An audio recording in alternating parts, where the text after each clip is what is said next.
Boa tarde a todos.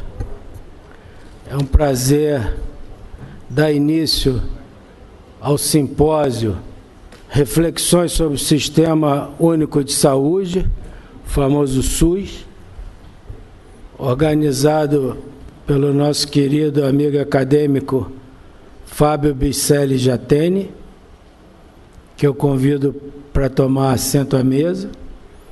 Convido também o dileto amigo ex-ministro da Saúde, acadêmico José Gomes Temporão, para sentar à minha direita. O acadêmico já havia feito um agradecimento a Vossa Excelência pela organização desse magnífico simpósio. Por favor, senta à minha esquerda. Nós vamos ter, então, essa primeira parte, de 15h30 às 17h. Depois vai haver aqui nesse anfiteatro, o ministro da Saúde vai falar sobre o Programa Nacional de Transplante de Órgãos e, ao mesmo tempo, nós teremos o chá acadêmico no Salão Nobre e, às 18h, nós voltaremos com o ex-ministro da Saúde, José Gomes Temporão, o ex-ministro da Saúde, senador José Serra, e o atual ministro da Saúde, Ricardo Barros. Vou pedir licença acadêmico Jatene para apresentar alguma coisa sobre o SUS, principalmente aos mais novos. O Sistema Único de Saúde, na cartilha do SUS, se você já lê na primeira página que ele é um sistema ímpar no mundo, que garante acesso à saúde de modo integral, universal e igualitário à população brasileira, desde o simples atendimento ambulatorial ao transplante de órgãos.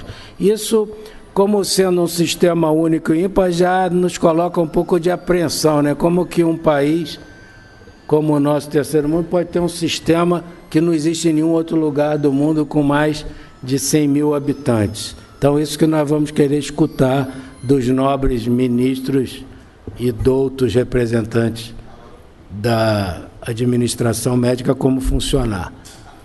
Todos os estados e municípios devem ter conselhos de saúde compostos por representantes dos usuários do SUS, dos prestadores de serviço, dos gestores e dos profissionais de saúde. Os conselhos são fiscais da aplicação dos recursos.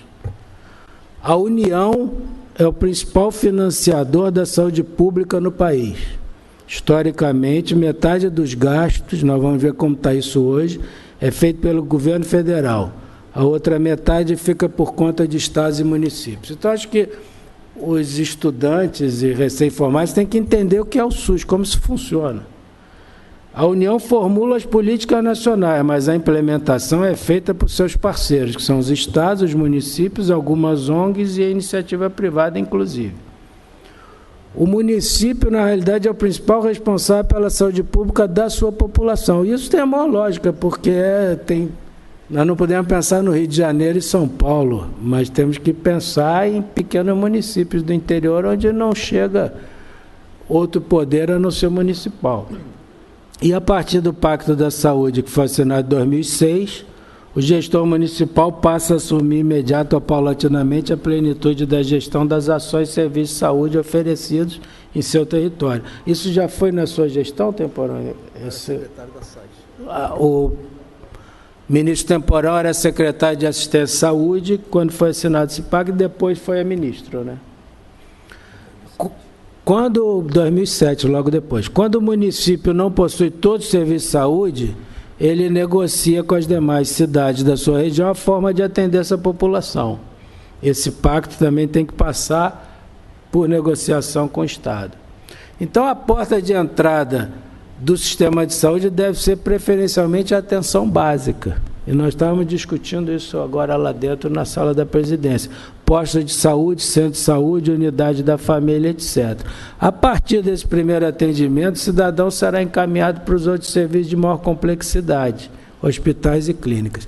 Então, assim, a ideia do SUS é fantástica, né? Eu acho que a ideia e a maneira de organizar é fantástica. Nós só vamos saber por que não está funcionando tão bem, ou se está funcionando tão bem.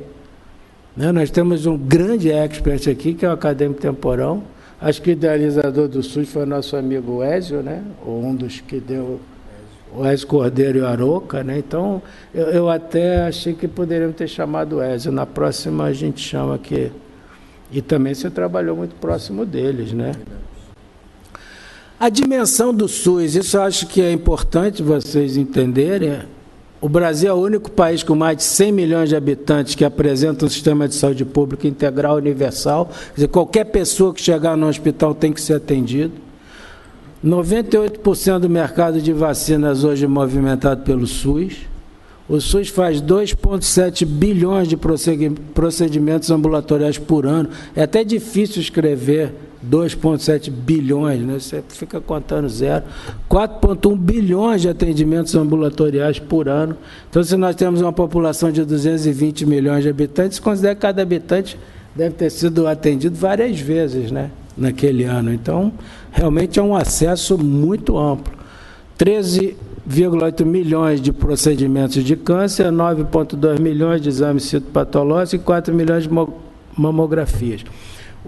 Um dos grandes desafios, claro que o Acadêmico Temporão deve tocar nisso, é que em 1970 nós tínhamos 90 milhões de habitantes e hoje temos 220 milhões. Então foi um crescimento imenso. E dar conta dessa população toda não é brincadeira. O orçamento do SUS, do Ministério da Saúde, tem crescido consistentemente nos últimos 7 anos. Se vocês olharem lá embaixo, em 2010 era 61,9 bilhões, ele foi subindo ano após ano, até que a previsão para esse ano é 115 bilhões, só do Ministério da Saúde. Se a gente for fazer como é o financiamento do SUS, ele é um financiamento compartilhado. O financiamento total, o único dado que eu tinha acesso em 2015, talvez o ministro da Saúde traga o mais recente. Em 2015, o SUS investiu 232 bilhões de reais na saúde. Realmente é uma cifra bastante importante. A União investiu 100 bilhões, os municípios, em geral, 71 bilhões, e o Estado, 60 bilhões. Então, ficou 43, 30 e 25. Quando a gente faz a composição dos gastos da saúde, o setor público financiou 45% do que foi gasto, isso é 3,6% do PIB, e o setor privado 55% do que foi gasto em saúde. O último dado disponível que eu tive acesso é de 2013. E o setor privado 4,4% do PIB, 55%. Então, isso eu acho que é uma coisa também para se discutir, porque o setor privado, isso é um problema gravíssimo, né? Porque o setor privado, que atende muito menos gente, e os recursos são muito maiores, então fica realmente estrangulado. Acho que o professor Temporão vai falar disso. Então é isso que nós desafiamos o nosso querido amigo Fábio Jatene, que com seu prestígio conseguiu colocar 3 ministros aqui hoje. Eu agradeço muito, Fábio, o seu apoio que você tem dado constante à academia. Você é um acadêmico mesmo na acepção da palavra, e agora você tem a palavra para falar do simpósio e para a sua palestra. Muito obrigado por tudo.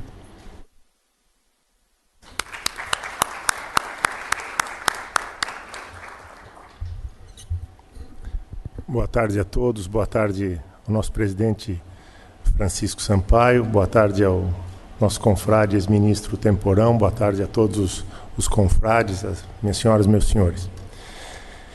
Quando nós conversamos a respeito da possibilidade de realizar esse simpósio, reflexões sobre o Sistema Único de Saúde, SUS, nos pareceu que seria uma boa oportunidade para tratar de um assunto que é importante para a medicina brasileira, aqui na Academia Nacional de Medicina.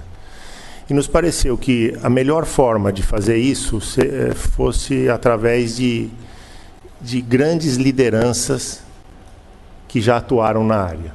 Então, nós identificamos o nosso acadêmico, professor Temporão, o ex-ministro Serra e o atual ministro. E nós entendemos que a experiência dessas pessoas, a visão dessas pessoas devia ser o que deveria nortear a realização desse simpósio, ou o direcionamento desse simpósio. E a ideia é que se faça reflexões mesmo sobre o sistema, né? Do ponto de vista prático, eu entendo que o SUS ele é uma conquista do povo brasileiro, ele tem vantagens extraordinárias. Nós temos um sistema vacinal que é brilhante, um dos melhores do mundo.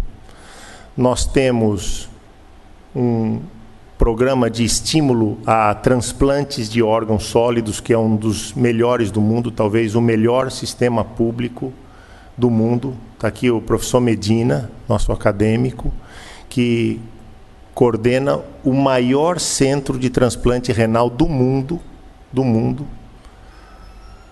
pelo SUS. Nós temos lá no INCOR um grupo de transplante cardiopulmonar, que é o 5º maior do mundo. Ou seja, o SUS consegue resultados extraordinários, né? Em algumas áreas. Mas, por outro lado, tem alguns problemas. E, dentre esses problemas, é fácil dizer a emergência. Esse é um problema sério que o SUS tem. Dificuldade de leitos de alta complexidade, UTIs pediátricas. Diferentes problemas baseados na regionalização. Para alguns locais, os problemas são mais agudos do que para outros. Ou seja, é um sistema que consegue aliar grandes resultados de vacina, transplante, cobertura de doenças infecciosas. O nosso programa da AIDS é um dos programas mais elogiados do mundo para combate à AIDS. Mas também nós temos problemas sérios no SUS, principalmente em relação a algumas áreas. Então nos pareceu que seria oportuno poder discutir isso. Eu sempre digo que o SUS ele tem duas premissas básicas. A primeira premissa básica do SUS é que deve haver uma integração entre os sistemas federal, estadual e municipal. E muitas vezes nós não conseguimos que esta integração se faça de maneira correta ou de maneira apropriada. Eu vou dar um exemplo para vocês da minha área, cirurgia cardiovascular e torácica. É um exemplo simples, é pertinho, eu não quero andar para outras áreas especializadas, na minha área. Nós temos, por exemplo, serviços, hoje, que operam pacientes do SUS. O SUS repassa o recurso para o pagamento do hospital e os honorários profissionais. O Estado e o município se apoderam do recurso, que deve ser 1/3 mais ou menos, porque é tripartite, é Estado, é federal, estadual e municipal, então o federal paga uma parte, mas o Estado e o município se apoderam e decidem encaminhar esse recurso para outros programas. Então, por exemplo, quem operou, o hospital que internou, não recebe o recurso. Nenhum recurso. Nós temos centros hoje que estão operando doentes há 7 meses. 7 meses e não estão recebendo nada. Porque o recurso veio do governo federal e não foi repassado para quem devia, o hospital e o médico. É claro que isso não pode dar certo. O hospital fala, não vou internar mais. O médico fala, não vou operar mais. E aí é aquela confusão, e quem sofre com isso? O paciente, que não acaba não sendo assistido. Então, esta integração, interação federal, estadual e municipal, às vezes não acontece da forma como deveria acontecer. Esse é só um exemplo que eu estou dando, mas tem outros tantos exemplos. A segunda premissa, que eu considero muito importante no SUS, é a hierarquização do atendimento. Atendimento primário, secundário e terciário. São níveis de atendimento. E, obviamente, que isso deve ser feito de uma maneira harmônica. O indivíduo deve se encaminhar sempre ao centro de menor complexidade e, se houver necessidade, o que acontece na minoria das vezes, ele pode progredir até chegar num transplante que o professor Medina pode coordenar, enfim, outras situações. Eu vou dar um exemplo também de como isso não funciona direito, também na minha área. Eu não estou indo na área de ninguém, então na minha área. Nós temos um paciente, por exemplo, que tem problema coronariano, obstrução de coronárias. Se constatou o problema e precisa de uma cirurgia cardíaca para colocar pontes de safena, uma cirurgia de alta complexidade. Esse paciente deixou de ser secundário, ou seja, ele tinha um problema cardiovascular e passou a necessitar de um atendimento terciário, mais complexo. Ok, esse atendimento é feito.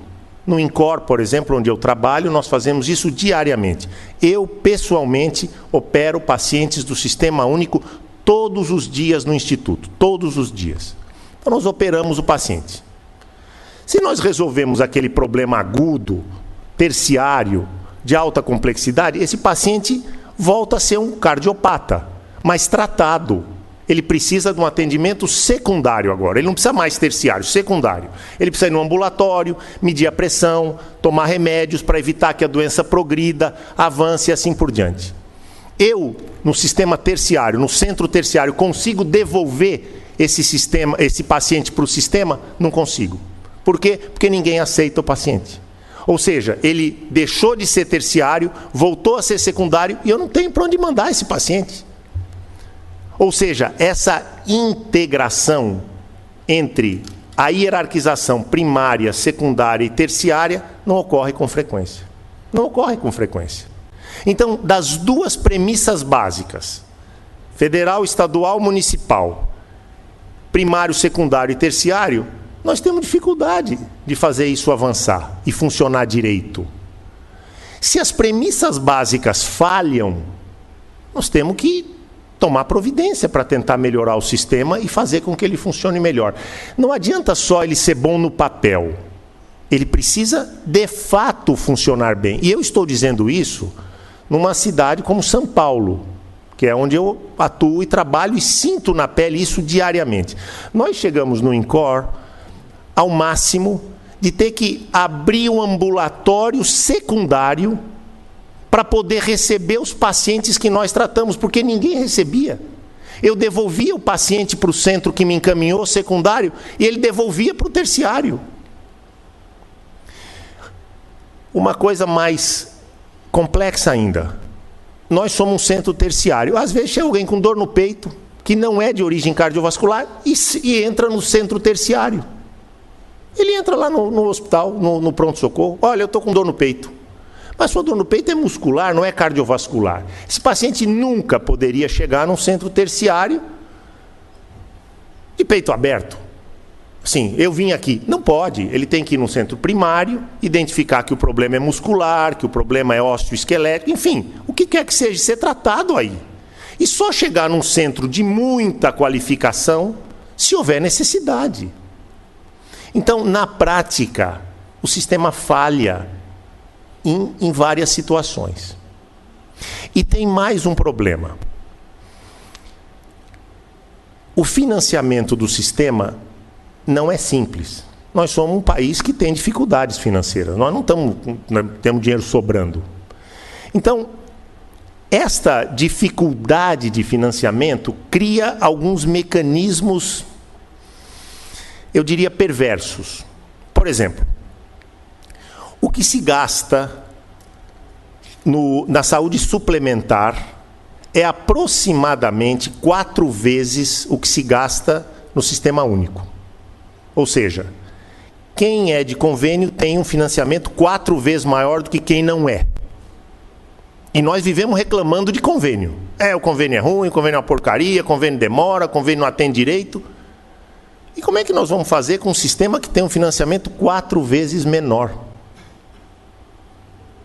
Eu tenho um exemplo bem interessante. Quando o ministro Serra era ministro, nós estávamos lançando um projeto na Associação Médica Brasileira, que eu fui diretor científico, chamado Projeto Diretrizes. Esse Projeto Diretrizes fazia guias de conduta médica. Isso hoje está muito em moda, são os guidelines. E nós chamamos aqui no Brasil de Projeto Diretrizes. E a equipe técnica do ministro, inclusive nós tivemos 2 audiências com o ministro, ele falou, olha, estou muito interessado nessas diretrizes, gostaria de fazer isso funcionar, gostaria de ter as diretrizes, e que nós passássemos a atender os pacientes baseado nas diretrizes. A Associação Médica entendeu que para melhor formular essas diretrizes, ela precisava pegar as sociedades de especialidade. Então ela pegou essa neurologia, de gastroenterologia, de cirurgia, de infectologia, e designou a cada sociedade, ou 2 ou 3 em composição, se fossem temas correlatos em mais de uma sociedade, que elaborassem as diretrizes.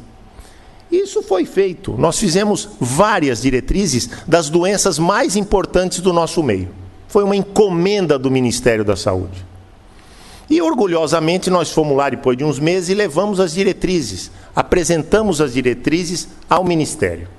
E dissemos, olha, isso aqui foi a encomenda, nós tentamos fazer da melhor maneira, baseado em evidência científica, diretrizes consideradas de alto nível pela União Europeia, que esteve conosco nesse projeto. Quando nós entregamos, a área técnica do Ministério disse assim, ok, nós vamos analisar. Passou uns meses, eles nos chamaram lá e disseram, nós não vamos poder usar as diretrizes. E nós dissemos, como não vamos poder usar? São diretrizes sérias, nós fizemos sem interferência de indústria, nós fizemos baseado em evidência científica, que é o que nós temos de melhor. Como vocês não podem usar? Ele falou, não, nós olhamos aqui, é o seguinte, quase todas usam os equipamentos mais modernos e usam os remédios mais modernos. E remédio moderno e equipamento moderno é caro. Nós não conseguimos pagar. Nós não conseguimos pagar. Então, havia um problema de financiamento. Mas dissemos, sim, mas diretriz nós temos que fazer com as últimas evidências, as melhores evidências, é ok. Mas não tem remédio novo barato. Todo remédio novo é caríssimo. Ninguém aqui nessa sala conhece um remédio novo que seja barato. Ou um equipamento muito moderno, barato. E as diretrizes que nós propusemos eram diretrizes modernas. E, consequentemente, isso não foi possível utilizar. Ou seja, nós temos dificuldade de financiamento do sistema. E nós não conseguimos fazer frente a todas as necessidades e a todos os modernismos. E aí se cria um outro mecanismo muito perverso, que é a judicialização, que nós já discutimos aqui há alguns meses. Tivemos o doutor Davi, a jornalista Cláudia Colucci. Foi uma discussão muito boa, assim como estamos tentando encaminhar essa aqui hoje. E a discussão foi a seguinte, quer dizer, o sistema não tem recurso para fazer frente às necessidades. Mas aí o indivíduo pega, vai na justiça e o juiz autoriza a pagar. Se vai pagar um equipamento caro, um remédio caro, novo, moderno,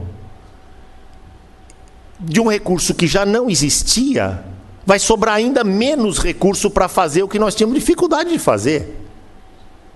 E aí não tem saída. Só o estado de São Paulo, ano passado, teve mais de 1 bilhão de gasto em processos judiciais, onde ele foi obrigado a pagar por determinação judicial.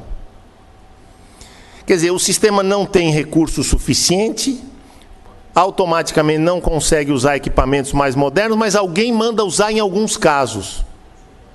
E esses casos, obviamente, não abrangem toda a população, abrangem poucas pessoas que necessitam. E geralmente são as que têm acesso a bons advogados, ao judiciário e assim por diante. Nós chegamos ao ponto de ter distorções absurdas em relação à judicialização. Nós já tivemos no Instituto ordem judicial que mandou operar criancinhas pequenas em 48 horas. E a criança tinha defeitos cardíacos que nós já não operávamos mais, porque o resultado cirúrgico era pior do que se tratasse clinicamente, alguns casos. E o juiz, baseado num arrazoado, mandou operar. Mas se nós já não operamos mais, como é que nós podemos operar isso aqui? Quer dizer, então, é uma situação difícil de resolver. duas premissas básicas, às vezes não funcionam bem, entre os três poderes, entre os princípios de complexidade da doença, não conseguimos incorporar o que tem de melhor, judicialização atrapalha, mas ao lado disso nós temos sistemas de tratamento clínico espetaculares, cobertura vacinal, transplantes e grandes virtudes no sistema. Então, eu acho que isso tudo serve para que a gente possa discutir sobre o sistema, para tentar defendê-lo o mais possível e tentar avançar o mais possível em relação ao seu funcionamento. Eu acho que nós vamos ter hoje uma oportunidade extraordinária de ouvir pessoas de muita experiência e qualidade e gabarito, para que a gente possa, de fato, fazer reflexões sobre o Sistema Único de Saúde. Muito obrigado. Muito obrigado, estimado Fábio Jatene. Gostaria de convidar a doutora Ana Cristina Pinho, diretora-geral do Instituto Nacional do Câncer, para tomar assento à mesa aqui ao nosso lado, por favor. Doutora Ana Cristina. Convido nosso querido amigo, acadêmico Zé Gomes Temporão, ministro da Saúde longevo, que tem enorme experiência, para nos falar sobre o SUS da teoria à prática. Por favor, ministro Temporão, pode ser lá, por favor.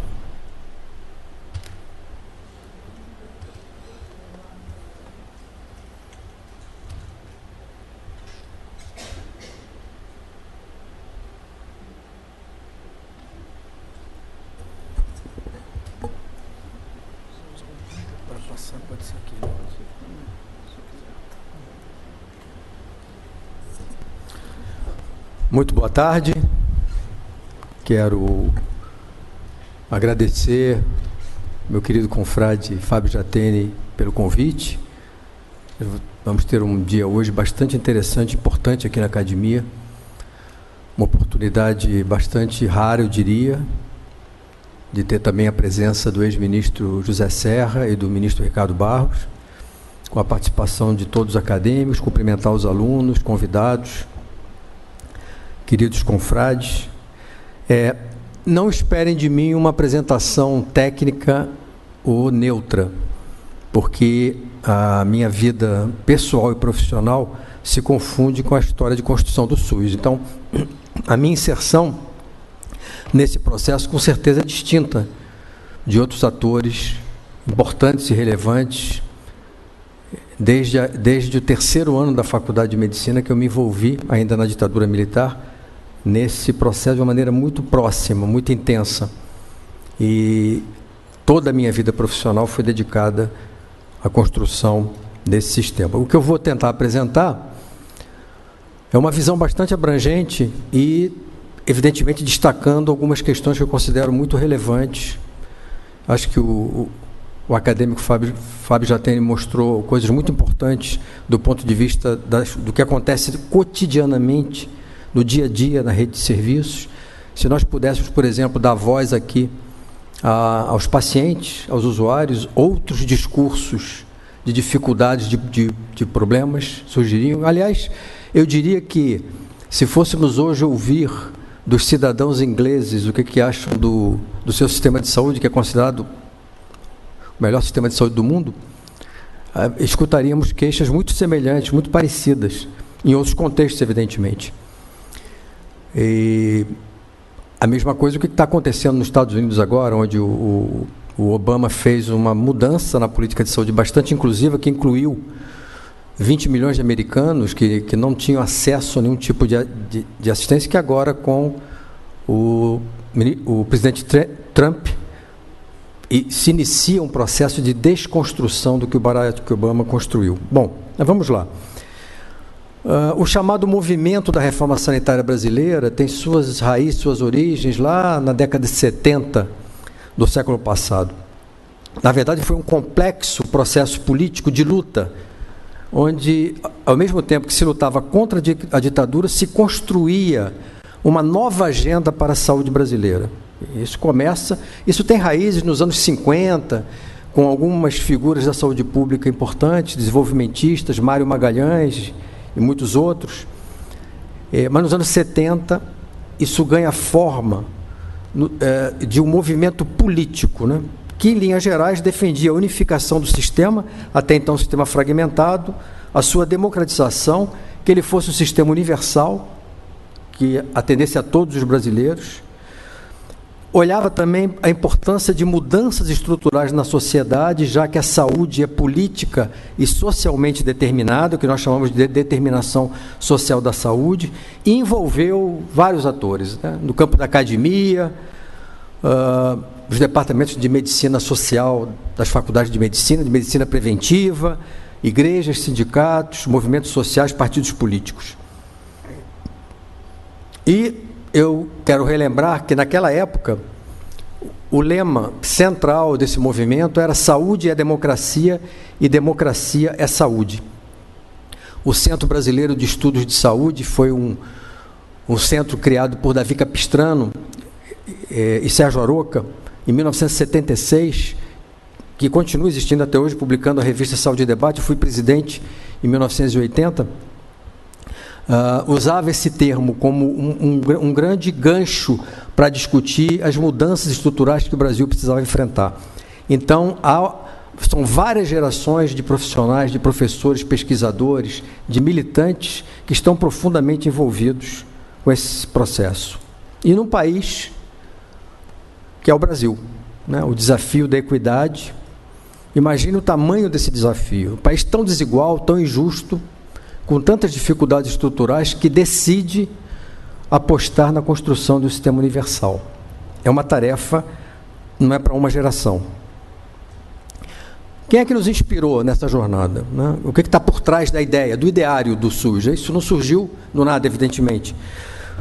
Há uma ata que estabeleceu saúde para todos no ano 2000 e estabeleceu os cuidados primários de saúde como eixo reorientador dos sistemas de saúde, teve um papel bastante importante, muito importante. Evidentemente que as experiências dos sistemas de saúde universais, como o inglês, o canadense e outros, nos inspirou profundamente também.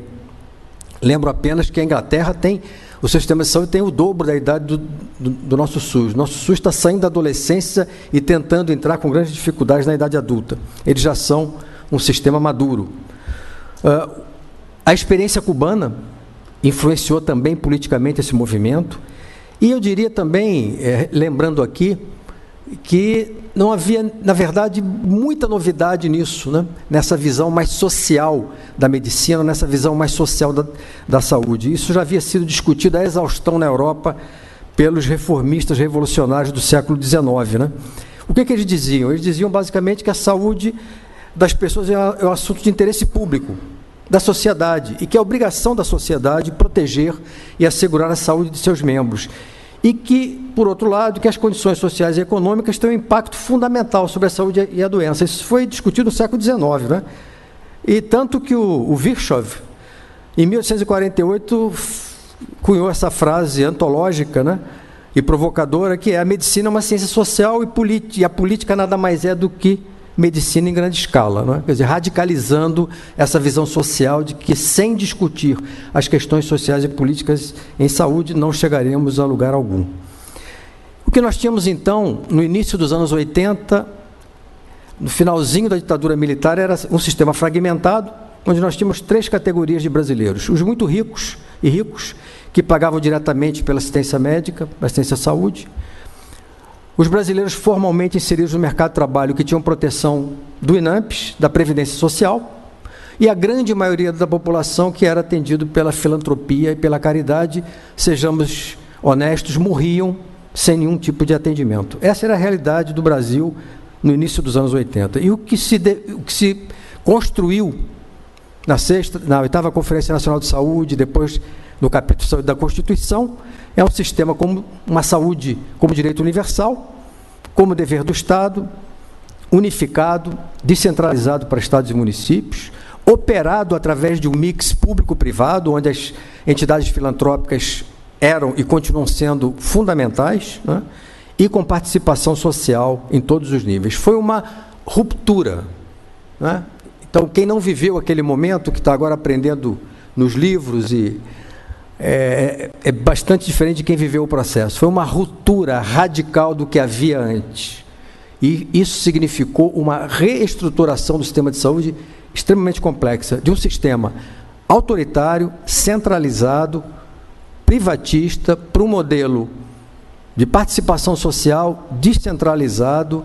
Isso exigiu um trabalho de gestão e também de política extremamente complexo. O tamanho do SUS já é só para a gente reiterar e reforçar essa visão. É um sistema dos mais complexos. Não existe nenhum país no mundo que tenha um sistema tão complexo quanto esse, num país de 200 milhões de habitantes. Grosso modo, hoje, o SUS cobre todas as necessidades, todas, de 150 milhões de pessoas, ou seja, uma coisa gigantesca, enquanto que 30% da população usam o chamado setor suplementar, mas chama a atenção que todos os brasileiros, no caso de transplantes, medicamentos de alto custo, atendimento de emergência, imunizações, vigilância sanitária e epidemiológica, tratamento da AIDS, entre outros, utilizam o sistema público. Então, na verdade, o SUS é um patrimônio da sociedade brasileira. Quando o SUS começou a ser implementado, depois de 88, na nova Constituição e a Lei Orgânica do Sistema Único em 1990, não é? Na verdade, o Brasil estava na contramão de muita coisa que estava sendo discutida no mundo, inclusive sobre o beneplácito do Banco Mundial e de outros organismos internacionais que propugnavam a privatização como uma saída para os sistemas de saúde. O Brasil apostou no outro caminho. Mas, nesse caminho, muitos percalços foram enfrentados. E esses percalços estão impactando o sistema do ponto de vista da sua potencialidade e do seu resultado hoje. Primeira, o subfinanciamento crônico. Eu vou falar um pouco mais adiante sobre isso. O segundo, o Fábio já tocou. Nós somos um país, uma federação, onde o governo federal não manda no governo estadual, que também não manda no governo municipal, não há uma hierarquia rígida. Os entes federados são autônomos, não é? Tem que trabalhar em concertação e, portanto, esse processo de construção de consenso é muito complexo, tanto que nós inventamos a tripartite, que é a comissão onde o governo federal, estados e municípios juntos decidem e pactuam todas as políticas, e nos estados as bipartites, onde os estados e municípios fazem o mesmo processo. É um esforço gigantesco. Gasta-se muito tempo, muita energia intelectual e muito dinheiro e, portanto, isso muitas vezes impede que haja harmonia na ponta, integração absoluta no território, e muitas vezes esse modelo não funciona adequadamente. Por outro lado, lembrem-se, em 88 os municípios não tinham nenhuma experiência, nem nenhuma tradição em gestão de sistemas de saúde, planejamento, administração e provisão. Eles tiveram, nesse período, que se organizar para isso. Isso foi um processo muito complexo. Os grandes municípios tiveram menos dificuldade, mas os médios e pequenos municípios tiveram e ainda têm grandes dificuldades. Esse quarto ponto é muito importante. Desde o início, desde os anos 70, os sindicatos que representam os trabalhadores, principalmente os grandes sindicatos paulistas, no discurso sempre suportaram e defenderam a proposta do Sistema Único de Saúde, do Sistema Universal. Mas, na prática, nas suas negociações coletivas com seus patrões, na verdade, defendiam planos privados para si e para seus familiares como um sobressalário, ou como parte da negociação salarial, e isso foi um dos fatores que gradativamente foi criando um espaço privado, capitalista, que concorre, de uma certa forma, com o setor público, né? Ou seja, na retórica, apoio total ao SUS, mas na prática é outra história. Na prática, eu vou defender que eu e minha família temos acesso a um outro sistema privado. Da mesma maneira, os partidos políticos, né? Todos os partidos eu não me lembro de ter assistido nenhum discurso até hoje de nenhum deputado, senador, contra o Sistema Único de Saúde. Mas, na prática, na hora de votar, por exemplo, a aprovação de leis fundamentais para o fortalecimento do SUS, ou na hora de aprovar um orçamento que contemple a necessidade de saúde da população brasileira, bom, aí a história é outra, né? Na verdade, vamos ser claros, o orçamento é uma luta política de apropriação dos fundos públicos por interesses privados. E o SUS está perdendo nessa luta, nessa briga.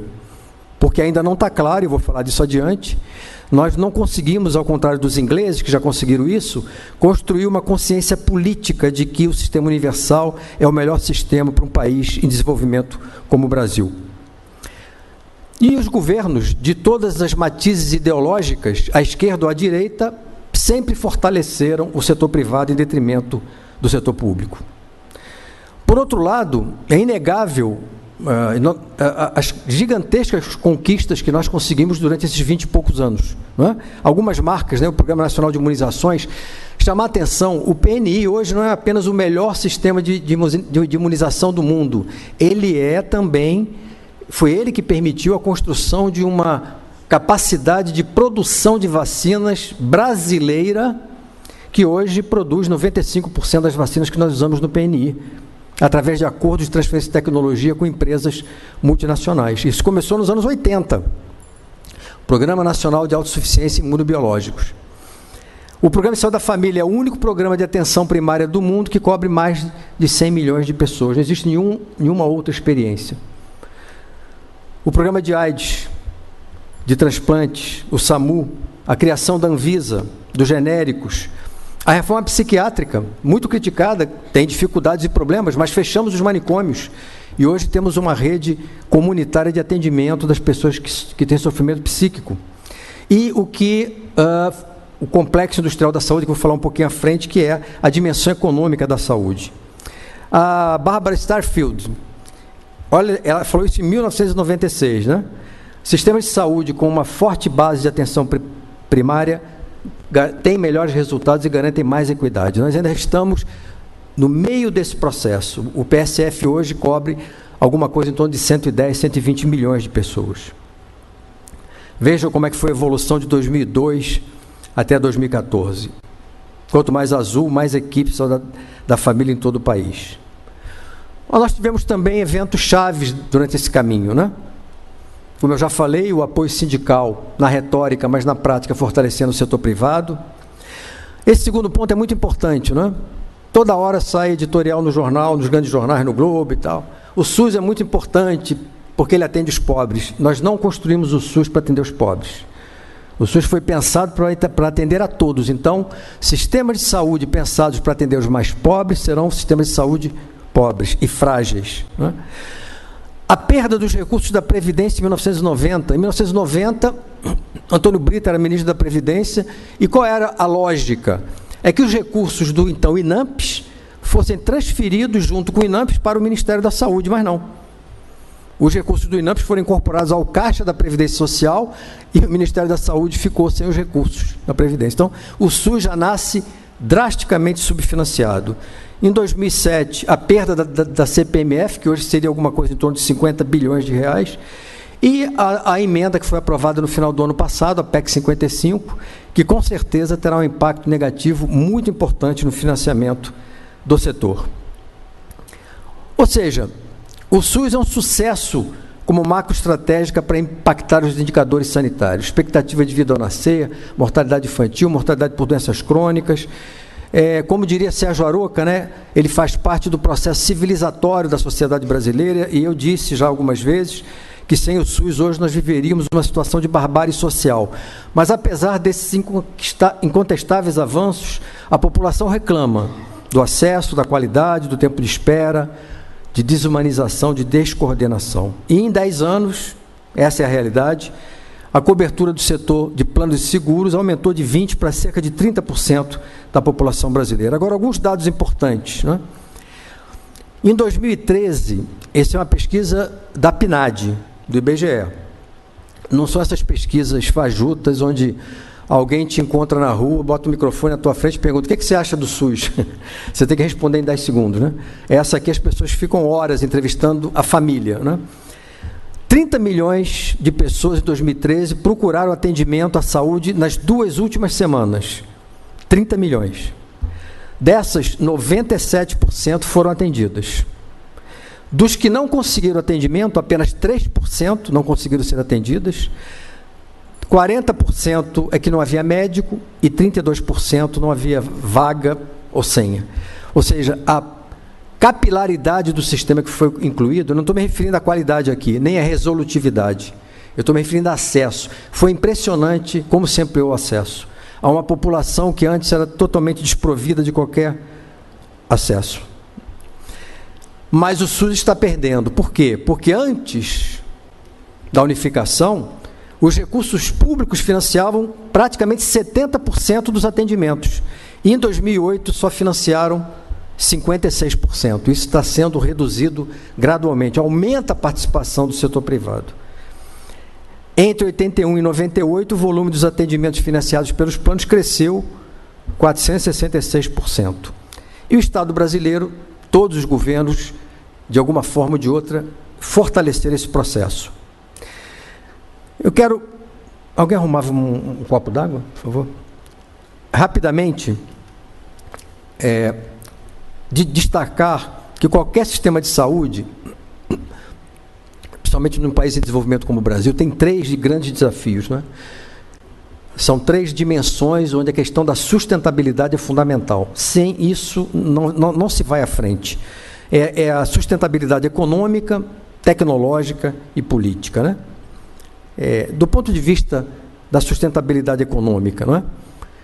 Os dados já foram mostrados. O Brasil gasta alguma coisa entre 9% do seu PIB com saúde, o que não é ruim quando você compara com países no mesmo grau de desenvolvimento. O problema é que a maior parte desse gasto é privado. Esse gasto vem das famílias, e aí é importante dizer, desembolso direto das famílias, principalmente com medicamentos, mas também com procedimentos, e que afetam proporcionalmente as famílias mais pobres, evidentemente. Tem vários estudos demonstrando isso de maneira muito cabal, né? Ou seja, é exatamente o contrário do que acontece na Inglaterra, por exemplo, onde 85% do gasto total é público e apenas 15% do gasto é privado, né? Nós temos também políticas que foram sendo aperfeiçoadas ao longo dos últimos governos, de todos eles, de subsídios variados e de renúncia fiscal, que em 2014 montou a 25 bilhões de reais. São chamados gastos tributários, ou seja, são recursos que deixam de ser arrecadados pelo governo através de subsídios. O mais conhecido agora, está todo mundo preocupado aí para fazer o imposto de renda, né?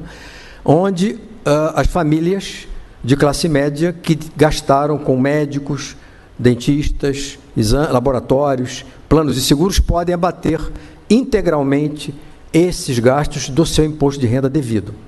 Isso é uma renúncia de arrecadação que o Estado faz. O dado mais atualizado para 2016 está em torno de 30 bilhões de reais já, essa renúncia fiscal. E também subsídios ao funcionalismo público dos 3 poderes. Essa pizza é uma homenagem ao nosso queridíssimo acadêmico Adib Jatene, que projetava essa pizza em todos os lugares onde ia falar sobre saúde, e aí é fácil entender por que não há dinheiro para a saúde, como não há dinheiro para a educação, como não há dinheiro para a ciência e tecnologia. É porque praticamente metade de todo o trabalho dos brasileiros anualmente é para pagar os juros da dívida interna, para os bancos e para os credores dessa dívida, que são cerca de 20 mil famílias. Então, 20 mil famílias se apropriam de metade da renda brasileira. Então, sem resolver o problema dessa equação, nós nunca vamos ter recurso. Então, vejam que, quando você olha a saúde aqui, deve estar alguma coisa em torno de 3%, aproximadamente 3% vai para a saúde e 45% para o pagamento dos juros da dívida. E a PEC 241, PEC 55, né, que congela os gastos sociais para os próximos 20 anos, além de ser uma medida politicamente dramática, porque isso vai afetar profundamente os brasileiros que mais precisam desse tipo de atenção e vai afetar profundamente as políticas sociais, ela é vil e infame, porque ela vai submeter os que mais precisam a uma situação de restrição de recursos financeiros. Inclusive, várias agências governamentais, como o IPEA, contestam fortemente, até o Banco Mundial questiona esse tipo de iniciativa no sentido de controle de gastos públicos. A sustentabilidade tecnológica é porque a saúde tem uma singularidade. Ela é, ao mesmo tempo, uma política fundamental para a melhoria das condições de vida e é uma das dimensões econômicas mais importantes da economia de todos os países do mundo, né? 17% do PIB americano é gasto em saúde. E isso significa que, se o Brasil não olha essa questão através de uma política estruturada, nós vamos ser simplesmente, eternamente, consumidores de tecnologias desenvolvidas fora, deixando-nos, inclusive, numa situação de vulnerabilidade, né, em relação a preço, acesso às modernas tecnologias. E foi a partir dessa visão que foi construída essa política de fortalecimento do chamado complexo industrial da saúde, que é o conjunto de indústrias e serviços que geram essa dimensão econômica, ao contrário da Índia e da China. Vocês sabem que a Índia e a China hoje são os maiores produtores de insumos farmacêuticos do mundo. Curiosamente, na Índia, 60% da população da Índia não tem acesso à saúde. Se tratam com medicina tradicional. E na China, sistema de saúde que eu conheço bastante, estive lá como consultor durante algum tempo da Organização Mundial da Saúde, é um dos sistemas mais desiguais e injustos no acesso à saúde. Então, eles têm uma grande potência industrial, mas a sua população não tem acesso à saúde. E o que nós tentamos fazer aqui no Brasil é garantir que a política de saúde induza a política industrial de inovação e de desenvolvimento.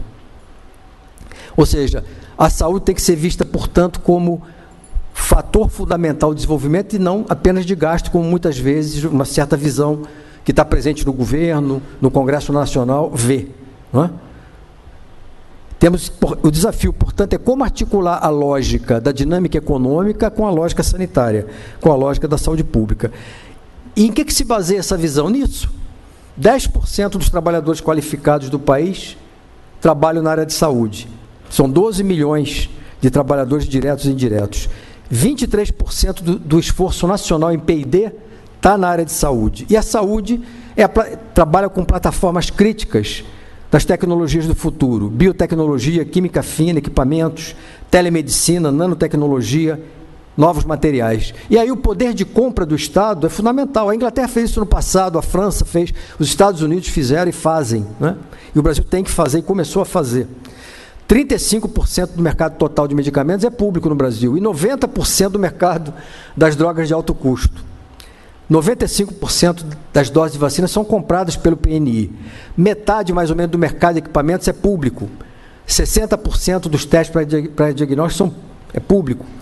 E 20% do orçamento público é destinado a gasto com assistência farmacêutica. Então, a utilização do poder de compra como um fator de indução à internalização da produção é o que está por trás dessa proposta, né? E várias iniciativas foram tomadas, política de genéricos, o BNDES entrando como fator de fomento, a Conitec, a Comissão Nacional de Incorporação de Tecnologia, o Farmácia Popular e as PDPs, que começaram em 2007 e hoje são cerca de 100 parcerias público-privadas, onde laboratórios públicos associados a empresas que detêm a tecnologia transferem essa tecnologia, ou seja, passam a produzi-la no Brasil e o Ministério da Saúde garante a compra dessa tecnologia durante um período que pode ser de até 10 anos. E a sustentabilidade política, que eu deixo aqui para nós pensarmos, ela é, a meu ver, mais importante, porque a própria sustentabilidade financeira e econômica depende dessa questão, né? E nós estamos vivendo uma crise, no seu sentido mais profundo, nesse momento, né? Uma situação socioeconômica que leva a uma série de problemas, como desemprego, abandono, pobreza. Ou seja, é uma conjuntura desfavorável à vida material, ao bem-estar da maioria. Um momento histórico indefinido e que traz riscos inquietantes, né? É uma situação de tensão, de disputa, de conflito, né? E um processo de mudança. A sociedade brasileira está mudando, alterando suas relações entre grupos, entre classes, de normas e padrões culturais. Isso está cotidianamente no dia a dia. Nós temos, portanto, uma crise ética, mas também uma crise do modelo de desenvolvimento. Eu vou mostrar um slide aqui, que é muito curioso e que me chama muito a atenção. À direita, no slide, estão os DECIs da população mais rica, e à esquerda, a população mais pobre, comparando os anos de 2003 a 2013. Ou seja, o que aconteceu no intervalo de 10 anos em relação a saneamento básico, acesso a telefone celular e acesso a TV colorida. Tá? Então, o azul claro é 2003, o azul escuro é 2013. Então, vejam que saneamento básico cresceu menos entre os mais pobres. Já quando você olha o acesso a telefone celular e a TV colorida, o desempenho entre os mais pobres e os mais ricos é muito próximo. Então, nas últimas décadas, nós construímos uma sociedade de consumo, onde as pessoas tiveram acesso a bens materiais, mas deixaram de ter acesso aos bens mais importantes. Saneamento básico é um bem absolutamente fundamental para a melhoria das condições de vida. E eu incluiria aí o Sistema Único de Saúde como um bem coletivo fundamental, que também não teve o desenvolvimento que poderia ter tido, né? TVs a cores para todos, telefone celular para todo mundo e esgoto passando na porta. Esse é o Brasil de hoje, né? Bom, e aqui nós chegamos no ponto que eu quero, caminhando já para o encerramento, destacar, né? Que é o seguinte: como é que você constrói essa visão da saúde como um bem e um direito? Como determinada sociedade molda sua visão singular do papel da saúde na sua vida e como esse direito deve ser garantido? São duas perguntas fundamentais, né? Ou seja, como é que uma sociedade constrói uma determinada visão e compreensão da saúde, seja eu vendo a minha saúde, ou seja, um grupo social, um partido, a academia, uma família, um movimento político, a sociedade como um todo vê essa questão.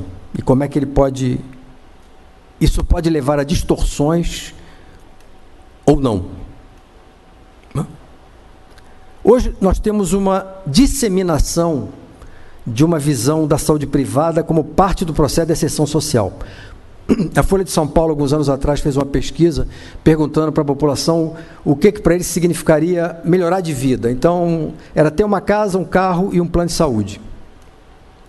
Ou seja, há um processo não só de medicalização que expressa os interesses das indústrias do complexo econômico industrial, mas também uma série de estratégias diversificadas de ampliação do consumo que usa os meios de comunicação de massa.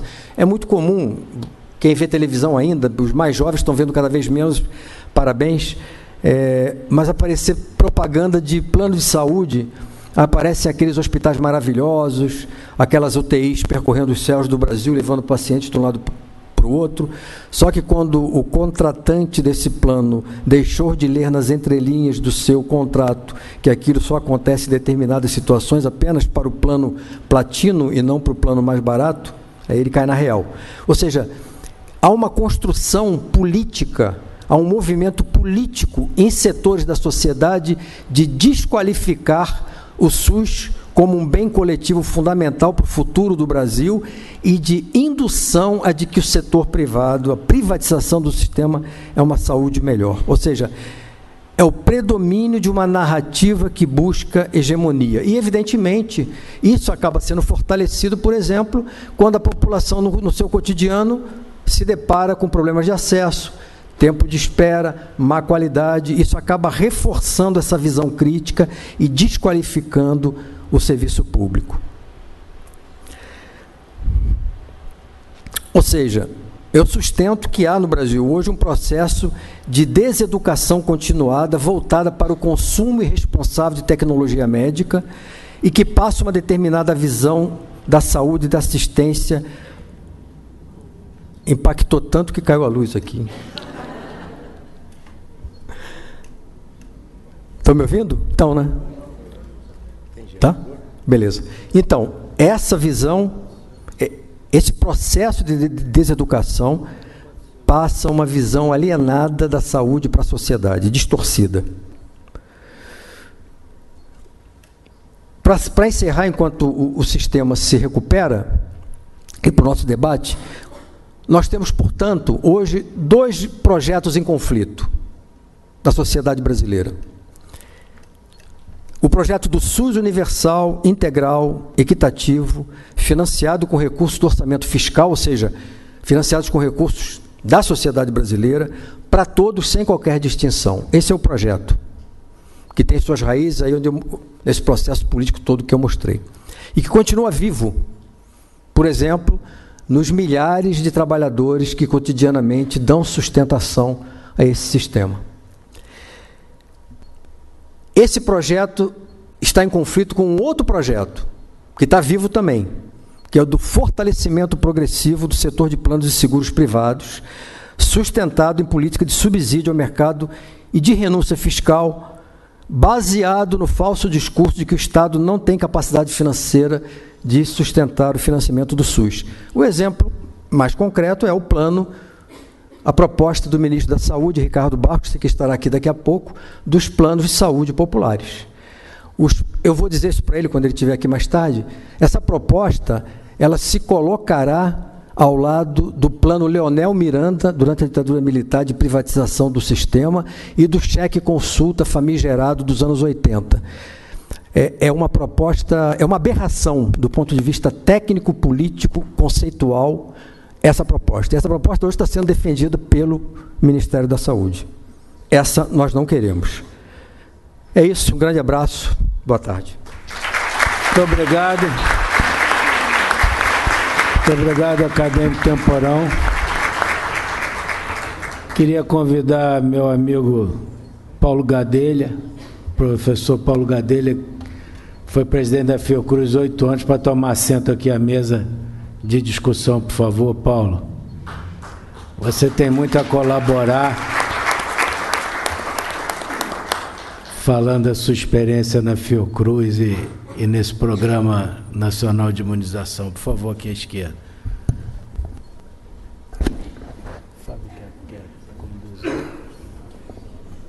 Doutora Ana Cristina, por favor, se tem algum comentário a fazer para o nosso público, liga para ela, por favor. Bom, inicialmente gostaria de agradecer presidente dessa bela academia, a honra, a oportunidade de eu estar aqui sentada nessa mesa ao lado dos ilustres acadêmicos. Senhoras e senhores, acadêmicos, acadêmico Jacó Kligerman, que me precedeu na direção-geral do INCA, acadêmico José Luiz Gomes Temporão, que também me precedeu na direção-geral do INCA. Então, tenho a certeza que é uma imensa honra para mim estar aqui hoje.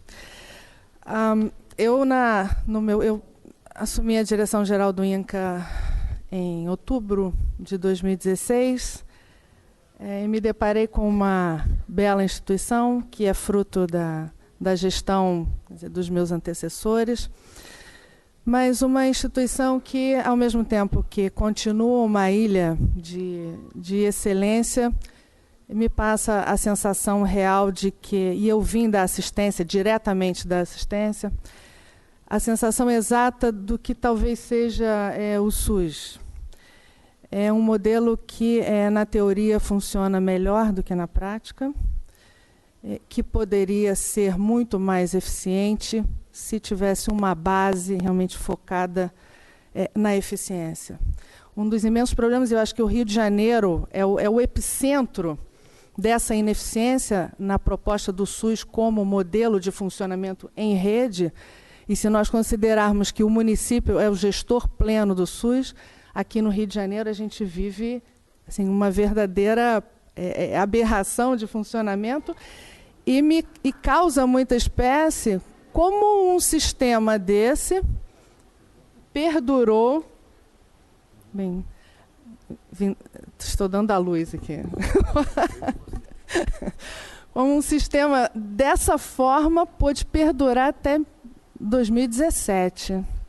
Nós fizemos hoje uma reunião na ANS, por acaso, com o ministro Ricardo Barros, secretário de Atenção à Saúde, Francisco de Assis, e todos os diretores de hospitais federais e institutos.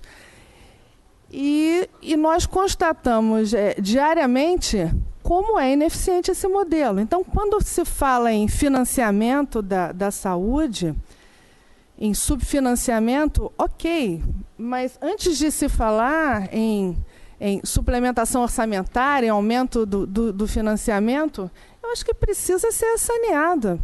Então, eu vejo problemas que o sistema privado ou qualquer empresa privada com foco em eficiência, em resultado, esse é um conceito que não é aplicado ao SUS.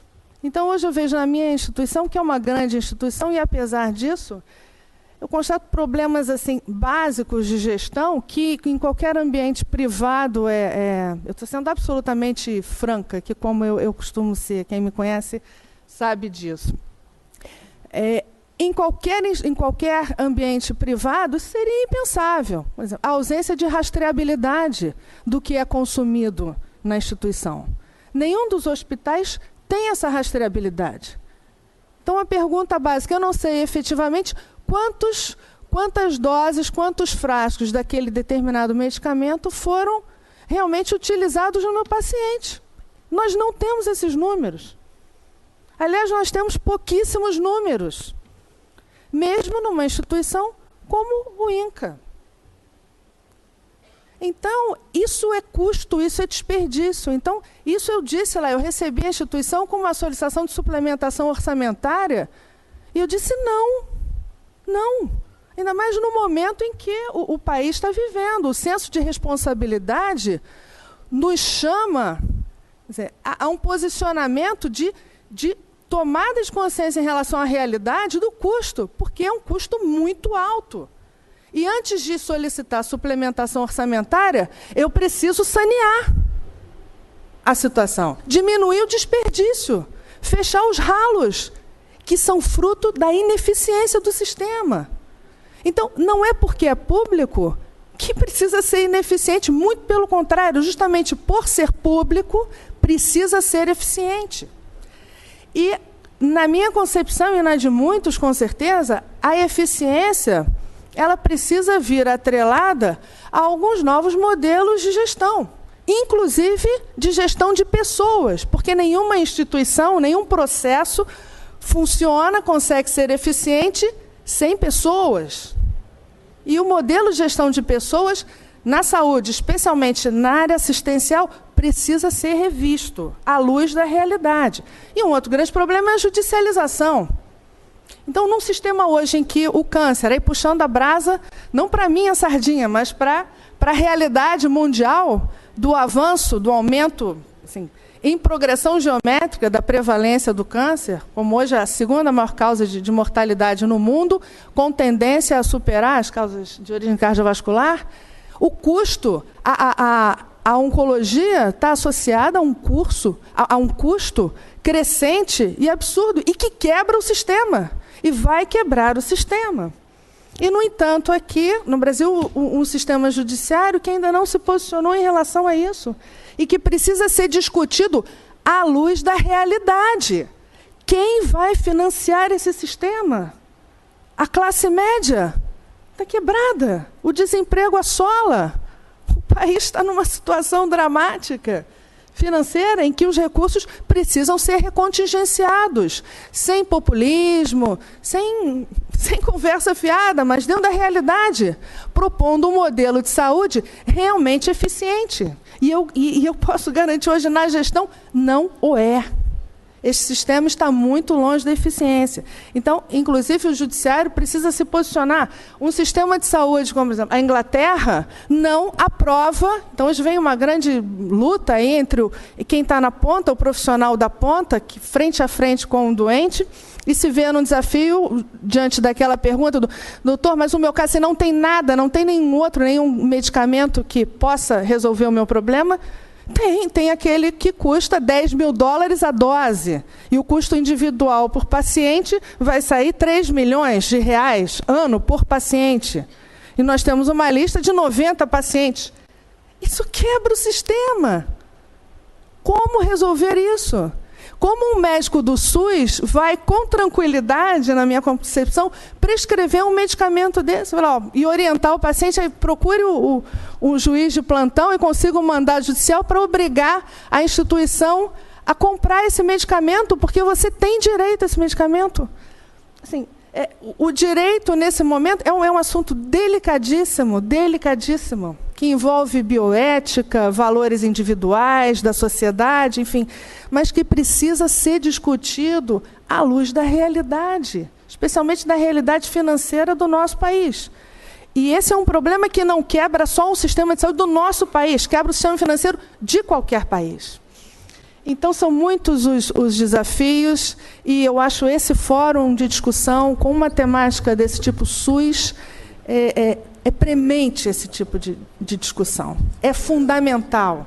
E nós não podemos nos omitir a emitir nossas opiniões, a nossa visão, fomentar a discussão lúcida, clara, sem utopias, para realmente chegarmos a um resultado prático capaz de influenciar as grandes decisões e políticas de Estado, que não podem ser de governo, precisam ser de Estado, independente de quem estiver no poder. Muito obrigada.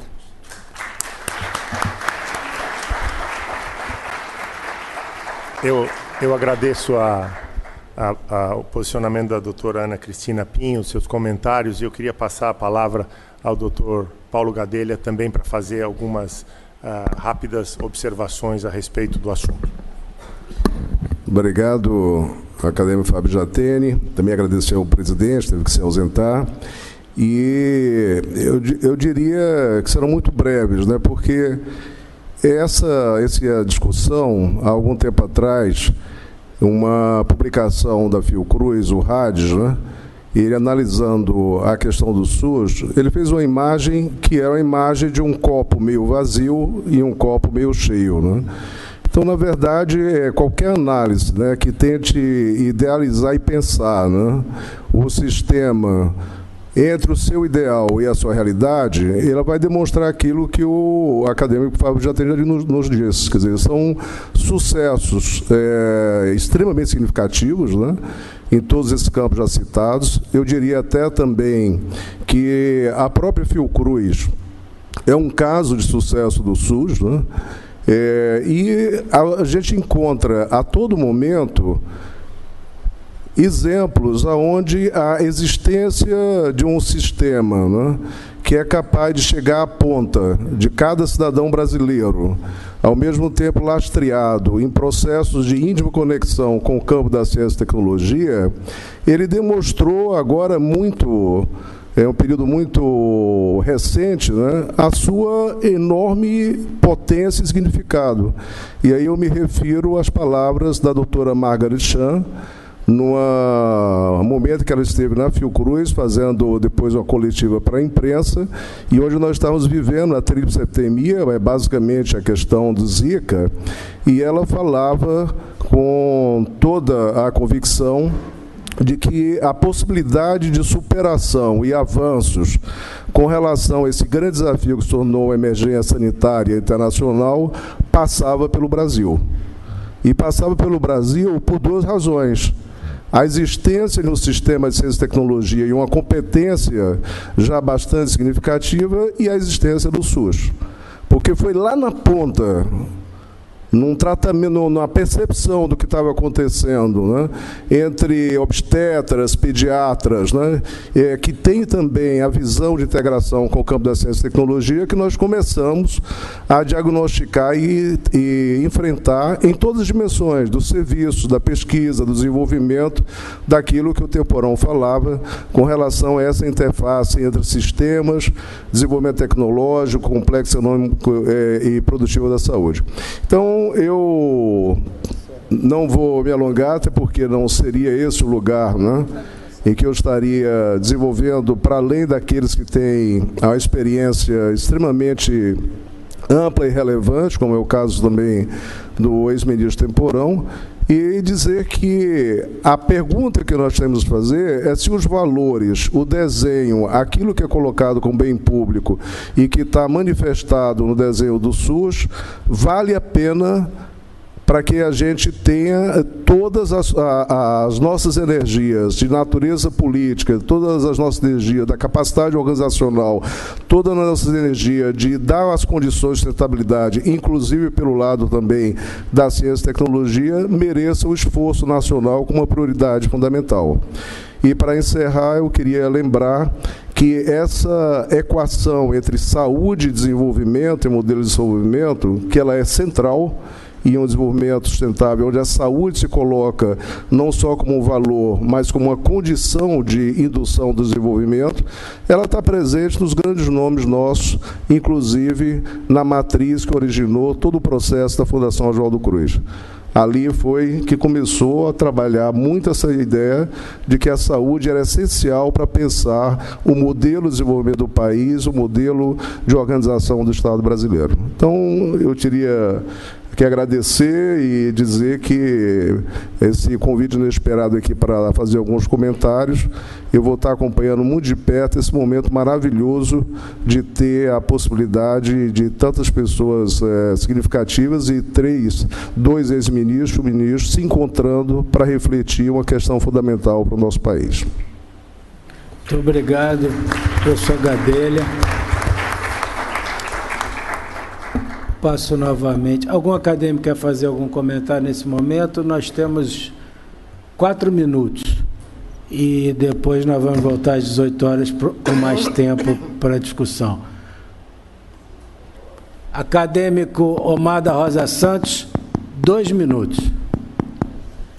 1,5, senhor presidente. Já perdeu 30 segundos.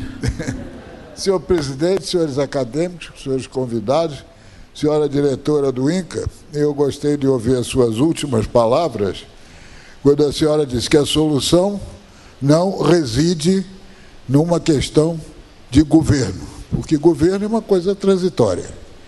Também não é de Estado, porque de Estado é uma coisa que pode ser ideológica. Eu diria que a solução ela tem que passar por uma decisão de nação, que é algo mais e que é duradouro. Perfeito. Eu estive pensando, das exposições aqui presentes, as questões de dificuldades, as dificuldades do sistema de saúde, elas estão relacionadas, como foi dito pelos dois expositores iniciais, às questões históricas. História é a mestra da verdade, história é a luz da verdade, é a lux veritas. Ela é a testemunha dos tempos, testes temporum. Ela é aquela que nos auxilia a ver o que houve antes para que nós possamos caminhar para adiante. Antes dessas exposições que foram tocadas aqui, nós temos que considerar que a questão de saúde ela veio do sistema político longitudinal, das castas. Bismarck, era a caixa dos ferroviários, caixa dos bancários, caixas dos comerciários, etc. Vejam, senhores, como isso aconteceu nos anos 30, aqui no Brasil, e foram criadas as caixas, que não tocavam na questão da saúde, elas eram caixas de previdência. Houve um acadêmico que trabalhou nessa casa, eu tive o privilégio de sucedê-lo, que foi o acadêmico Fioravante Piero, que nos anos 30 lutou pela inclusão da questão de saúde na Previdência. Dizia ele que eram regimentos de cavalaria sem cavalos. E então acabaram sendo incluídas as questões. Agora vejam, senhores, o destempero. Aquilo que gerou as políticas nazistas, que foi o sistema vertical, que se atepunha a ele o sistema longitudinal, o sistema circular, que veio a ser a consolidação dos trabalhadores, a CGT. Vejam bem, quem acabou fazendo a ligação circular foram os generais da dita ditadura. Foi quando se criou o sistema circular. ao contrário do que era antes da alegada democracia, que era o sistema vertical. Bom, a questão do Brasil, nós temos uma série de coisas estranhas que fazem com que esses dois problemas que foram levantados pelo acadêmico Jatene tenham nascentes: a questão dos níveis hierárquicos e a questão das discussões de política central, federal, estadual, municipal.